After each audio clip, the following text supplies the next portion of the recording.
سعید احمد قادری صاحب اپنے خیالات کا اظہار فرما رہے ہیں۔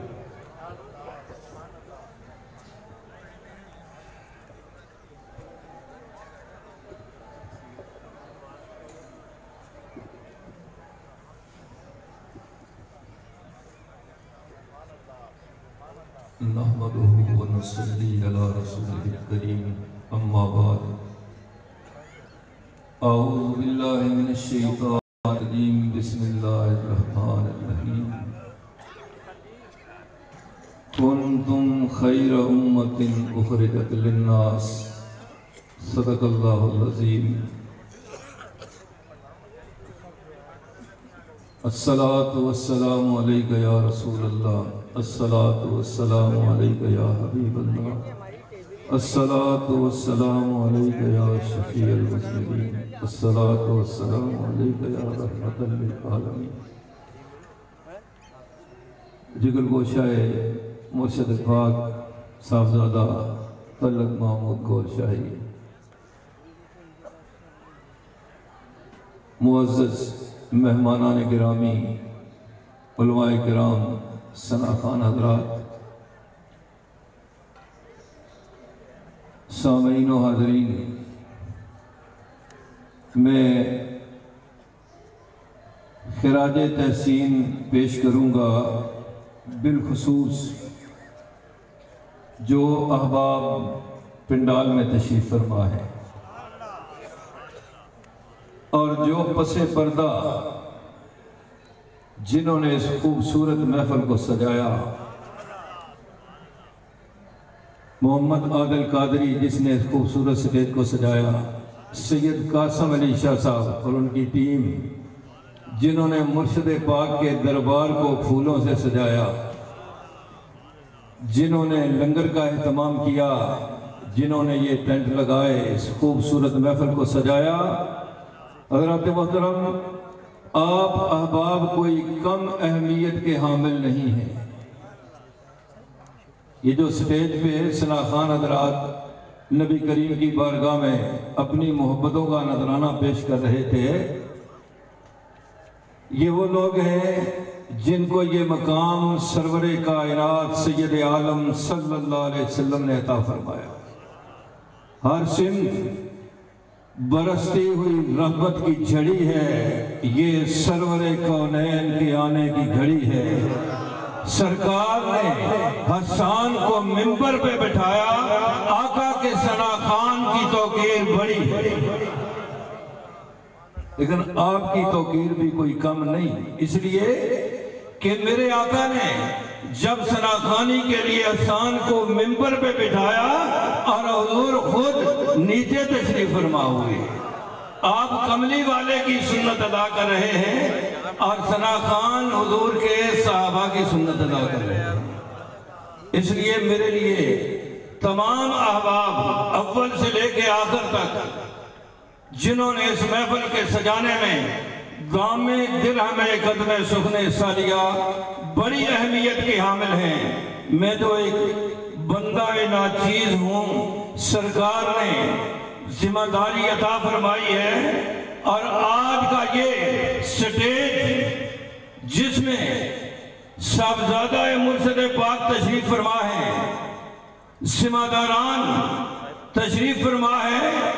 اور یہ کارکنان تشریف فرما ہے، اس بات کی گواہی دیتا ہے کہ آج کے بعد کوئی دنیا کی طاقت ہمیں اس مشن کے پھیلانے سے نہیں روک سکتی۔ ہم اس پیغام کو جو مرشد کریم نے ہمیں عطا فرمایا ہے، دنیا کے کونے کونے میں ہر اس مستحق قلب تک پہنچائیں گے جو ابھی تک اس پیغام کے انتظار میں ہے۔ حضرات محترم، آپ کارکنان، ورکر، انجمن سرفروشان اسلام کا بڑا قیمتی اثاثہ ہیں، میرے سر کے تاج ہیں، چاہے نئے ہوں چاہے پرانے ہوں، آپ لوگ میرے ساتھ ہیں تو مجھے کوئی خوف نہیں کسی بھی مخالفت کا، چاہے وہ حکومت کی طرف سے ہو چاہے مخالفین کی طرف سے ہو، بلکہ میں یہ پیغام دینا چاہتا ہوں علامہ اقبال حکیم الامت کی زبان سے کہ تم دیے باد مخالف سے نہ گھبرا ہے عقاب، یہ تو چلتی ہے تجھے اونچا اڑانے کے لیے۔ حضرات محترم، آپ وہ قیمتی لوگ ہیں، امام الانبیاء کی امت کے وہ چمکتے ہوئے ستارے ہیں جن کو میرے رب نے اپنے حبیب کی نسبت سے بڑا مقام عطا فرمایا ہے۔ اللہ پاک نے فرمایا کنتم خیر امت، فرمایا جتنے لوگ جتنی امتیں کائنات میں آئی ہیں، اے میرے محبوب کے امتیوں تم سب سے اعلیٰ ہو۔ اللہ نے اتنا اعلیٰ مقام عطا فرمایا۔ حضرت محترم، لیکن جب غفلت چھا جائے، جب غفلت آ جائے تو انسان کو انسانیت کی معراج سے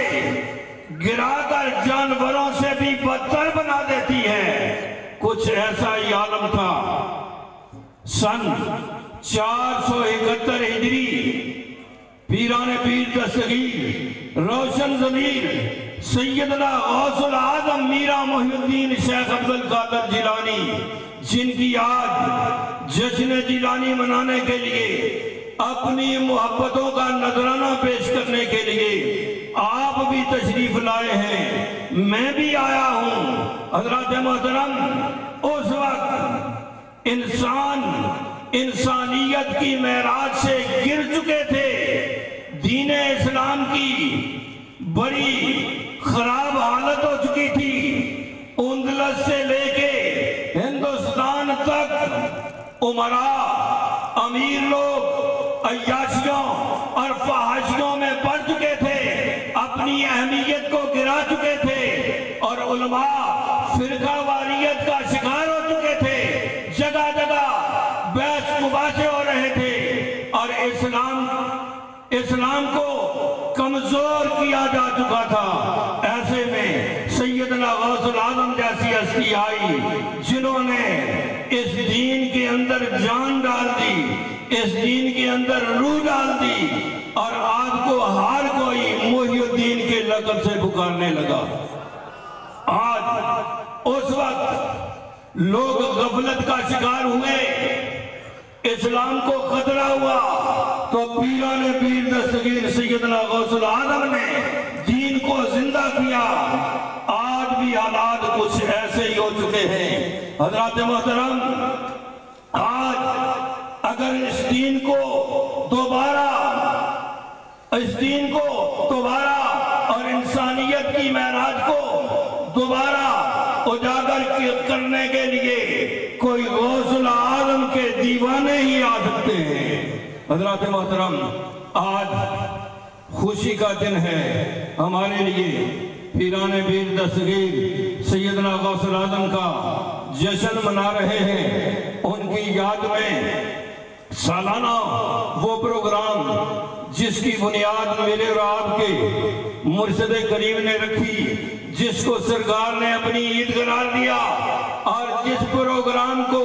مرشد پاک نے ہر ذاکر کے لیے لازمی قرار دیا، اور اکثریت ایسے ذاکرین کی ہے جو اپنی مجبوریوں کی وجہ سے سارا سال نہ بھی آ سکیں، 11ویں شریف کے اوپر ضرور تشریف لاتے ہیں، اور غوث العظم کے اس روحانی فیضان کو جو مرشد پاک نے ہمارے سینوں کے اندر ڈال دیا ہے، اس کی لذتیں یہاں سے لے کر جاتے ہیں، اور پورا سال ان لذتوں کو محسوس کرتے رہتے ہیں۔ حضرات محترم، یہ پیغام کیا ہے؟ اس میں ذات اللہ، اس کا اذن کیا ہے؟ مرشد کریم نے فرمایا جب کسی کو اس میں ذات کی ذکر قلب کی اجازت دی جاتی ہے تو اس کو چابی عطا کر دی جاتی ہے۔ اب سرکار نے فرمایا چابی دے دی گئی ہے، اب اس ذاکر کے اوپر ہے کہ وہ چابی سے اپنے دلوں کے تالوں کو کیسے اور کب کھولتا ہے۔ میاں صاحب عرفے کھڑی آپ فرماتے ہیں قلب میرے نو جندرا جڑیا کنجی سائیاں ہاتھ تیرے نام خدا دے کھول دے جندرا لو لگے تن میرے بال چراغ عشق دا میرا کر دے روشن سینہ دل دے دیوے دی روشنائی جاوے وچ زمینہ آپ کو اذن مل گیا ہے ذکر قلب مل گیا ہے مرشد کی بارگاہ سے ملا ہے سرکار نے جن لوگوں کی ڈیوٹی لگائی ہے آپ کہیں سے بھی ذکر قلب حاصل کرتے ہیں مرشد کے اذن یافتہ لوگوں سے تو مرشد کی طرف سے ہوتا ہے وہ ان لوگوں کی طرف سے نہیں ہوتا اس لیے اپنا رخ مرشد کی ذات کی طرف رکھیں کسی شخصیت کی طرف نہیں کسی فرد واحد کی طرف نہیں اس لیے کہ اس طرح کرنے سے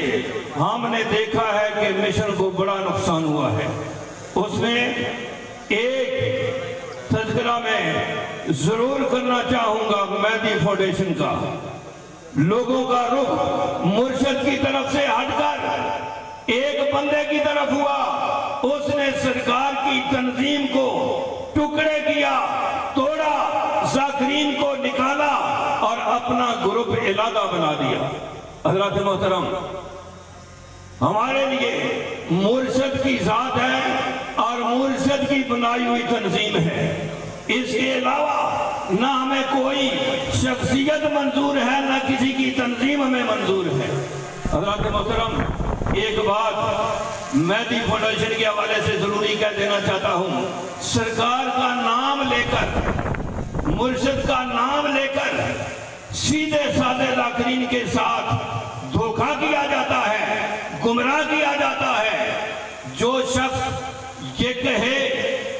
کہ کون کہتا ہے اللہ اللہ کرنے سے دل میں اللہ کی محبت آ جاتی ہے ایسی کوئی روایت نہیں اگر ہے بھی تو اس کو جلا دو یہ یونس ملعون کا مقولہ ہے یہ بات اس نے کہی ہے اور مرشد کے فرمان کے مخالف کہی ہے کیونکہ یہ میرے مرشد کا فرمان ہے کہ دل میں اللہ اللہ کرنے سے اللہ کی محبت آ جاتی ہے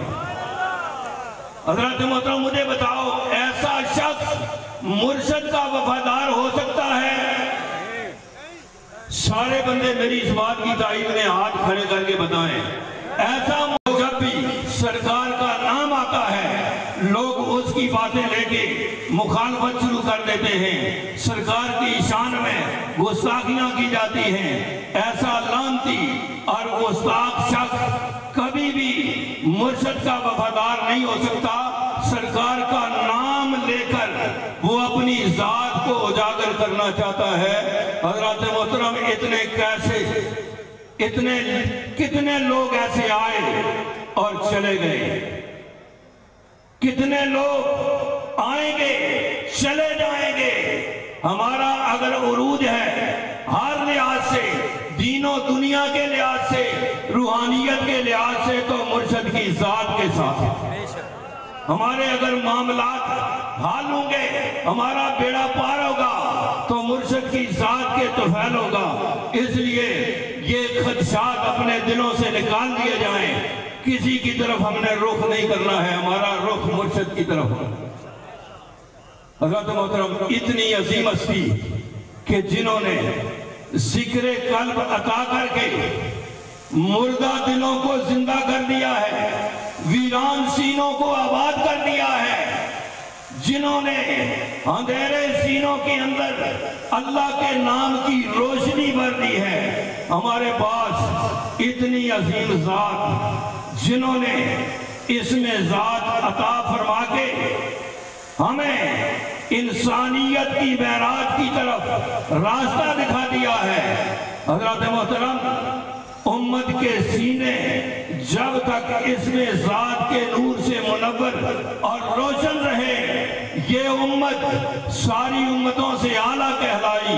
اور جب سینوں سے نور نکلتا گیا میرے رب کے پیر و مرشد نے فرمایا یہ امت فرقوں میں تقسیم ہوتی ہے اور اس کا نتیجہ آپ کے سامنے ہے آج صرف پاکستان میں نہیں پوری دنیا میں مسلمانوں کے